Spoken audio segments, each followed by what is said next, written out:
I'm such a procrastinator. I am really. My ID is about to expire, and I keep putting it off, which like brings me back to a story when I knew I needed to get my ID renewed. I went to this bar, and the bouncer remarks to me, he says, "Hey man, you know your ID's about to expire tomorrow, you know about that?" He didn't really speak like that, that was just my impression of that time. I went to the bar, which was packed. It was so packed. It was, like, imagine like intermission when you were trying to get a drink. That's what it was like. And I spent like actually more time like trying to get a drink than actually enjoying a drink.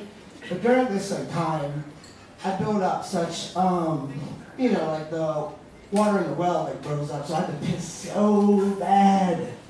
So bad, it was a packed bar, and I knew the good bathroom in the bar, there was going to be a line, which when I went to it, there was infinite line, or just around the corner, but I didn't have time to wait. I knew there was a shitty bathroom that no one used, reason being that it looked like a horror movie in it. Like you went in dim lights, and if you were to make the lights any brighter, it would be like assault on your senses. Like everything, your eyes would bleed, your ears would bleed, your nose would bleed, everything would bleed. There wasn't even a plunger in this bathroom. There was a crowbar. You had to actually use it to like jam up the toilet. But even there was a line there too. There was a line at that shitty bathroom.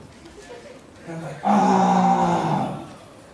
So I gallop up the stairs, and I say to my friends, I said, "We gotta leave." And I'm like dancing, They're like, "Why are you dancing? There's not any music playing." I'm like, "Oh, no, this is my pee dance, I have to pee, like my whiz walk tootsie, my piss twist." That's what I was doing. I said, "We have to leave." Which we do. We go to the car, but I'm like, I'm gonna take a piss right here, right now. Which, like, pissing outside is you feel vulnerable. So vulnerable, like a wild animal could attack you, or like from across the street, from a dingy apartment, there's a disturbed gentleman with a telescope in a wheelchair watching you. I didn't like it at all. I see a light flash through me against the wall while I'm pissing, and I hear it. "Sir, can you turn around?" Which I do, and I'm still pissing, and my piss stops inches from this policeman's boot. He says, "Sir, what are you doing?" I say, "Well, the bathroom was like, lines are crazy in there, I have to piss, like nature calls, at least, wasn't a number 2. I said, "That's so charming." He said, "Sir, put your hands in the car." Which I do. And he says, "Are there any warrants I should be aware of?" I say, "No, or none that I can remember." He says, "All right." He calls my name in. "Are there any outstanding warrants on Jarrod Little, Roger?"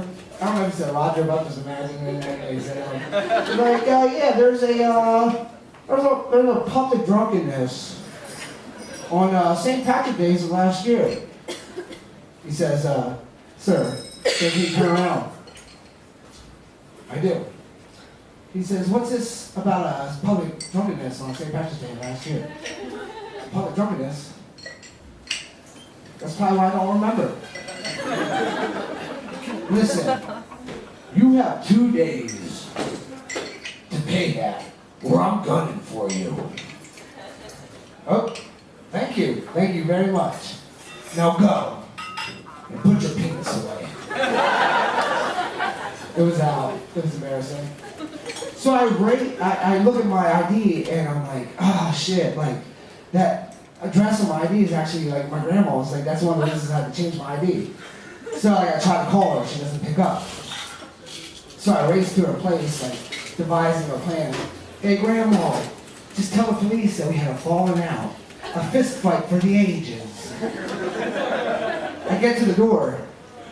The address on my grandma's house is 158 da-da-da-da Street. But the address that are on my ID is 156 da-da-da Street. That cop wasn't coming for me. And I did my piss dance. But not because I had to piss, I was happy. Because I took that policeman. Thank you guys.